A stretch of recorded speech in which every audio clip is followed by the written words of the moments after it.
Hi everyone, this is Eagle Team 4 composed of Ada, Jason, Megan, and Olivia. In our previous PowerPoint presentation, we presented a business case proposal for Google. In this presentation, we'll cover the action strategies as well as the feasibility plan. Here are the elements that we will be discussing in this presentation: our stakeholders and sponsors, the strategies to change behavior, the communication strategy and measurement, the sustainability strategy, the implementation, the feasibility analysis, and the possible risks that we may encounter when going forward with the implementation. In our previous presentation, we explained that Google has recently been in the news due to issues related to sexual harassment and retaliation, which have led employees to protest against the company's ineffective way to manage these issues. The immediate impacts that derive from this culture are resignations, lack of trust, stress, and compliance issues. The solutions proposed pertain to addressing and preventing retaliation and increasing employee perception of fairness. As already stated, our goal was to propose different strategies to improve Google's corporate culture. We believe that we can prevent and address retaliation through different strategies such as training. Example of training will be sexual harassment prevention, retaliation, and EEOC. Implement a thorough hiring and recruiting process to hire managers with no history of sexual harassment allegations. Revise policy and code conduct to ensure that nothing is encouraging bad behavior. We trust that we could enhance the corporate culture by increasing employees' perception of fairness, and this can be done through encouraging line managers, supervisors, and department heads to show empathy to those who report sexual harassment allegations, having consistent disciplinary action to those who have been found guilty of misconduct, and establish different mechanisms to gather employees' feedback. Our stakeholders were identified based on the fact that they will either participate in the change and or be affected by the change. Those that will be affected and participate in the change are our employees, human resources, line managers, department heads, C-suite executives, regional leaders, all with a high risk factor of 3. The outside audit will participate in the change but will not be affected by the change, so this team has a low risk factor. Google users will not participate in the change but will be affected by the positive outcome that will derive from a strong corporate culture. They also have a low risk factor. The sponsors who will be assigned the change management are human resources, department heads, line managers, and their risk factor is identified as high, while the audit team sponsorship risk factor, again, is low. So how can we change behavior? We may change stakeholders' behavior by ensuring that we set the stage for a smooth and comprehensible change process. This will be done through assessing the company readiness. As we have learned, readiness is important for a successful implementation, so it will be important for us to evaluate our sponsors' engagement, the organization's capacity, possible resistance, and the different mechanisms to evaluate and sustain the change. Next, having good communication strategies will be helpful in this process.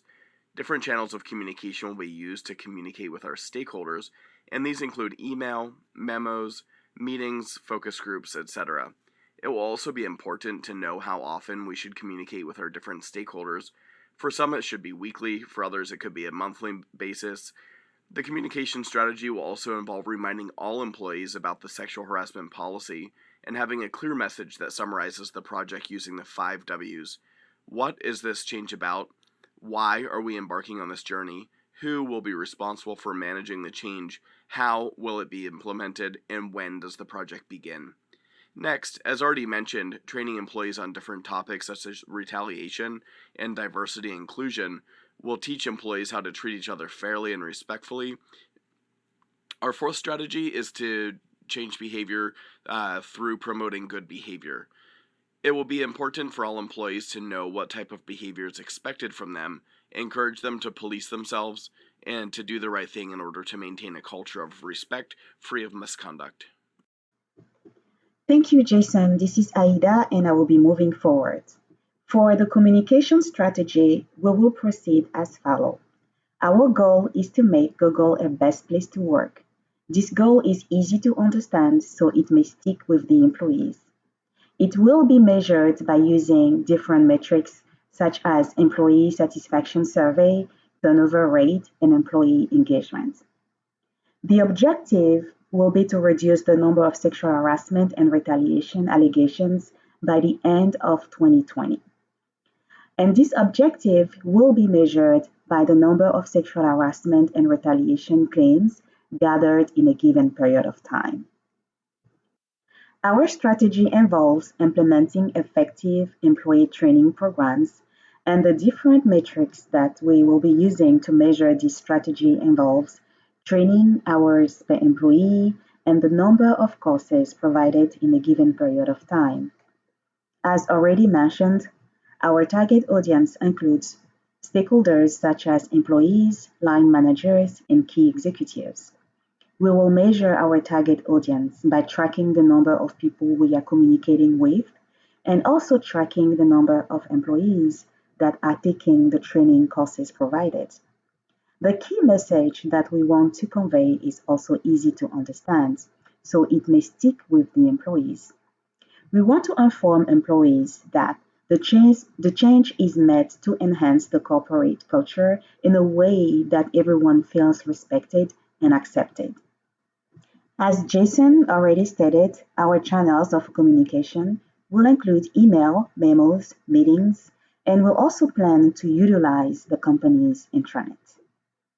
As we have learned, it is imperative to system the change that we are implementing. So the sustainability mechanisms that make sense for this project are ongoing communication. It will be important to have constant communication about the need for change, the different accomplishments, and updates regarding the change.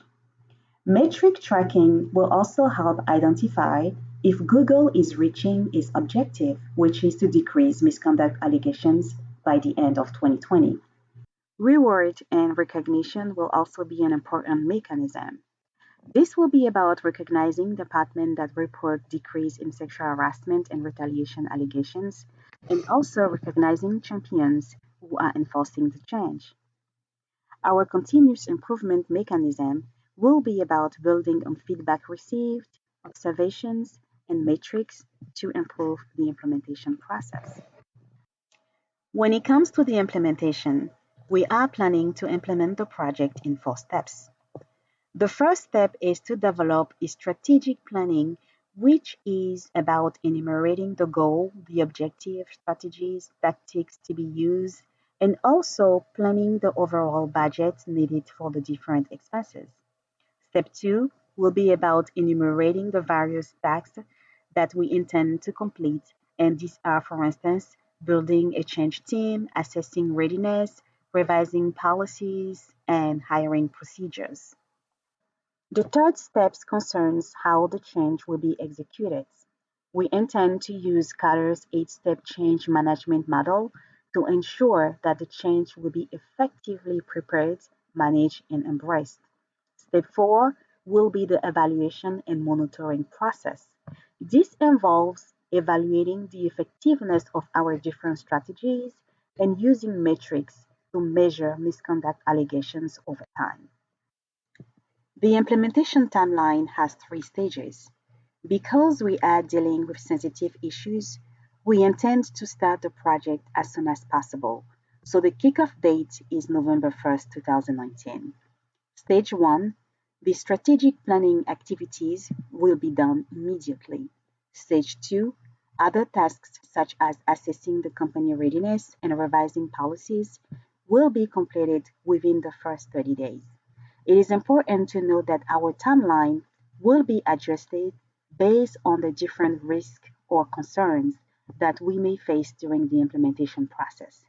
Stage 3, we will proceed with our execution within the next 2 months after the kickoff date. Our feasibility analysis focuses on key points such as resources. Do we have the financial and human resources to undertake this project?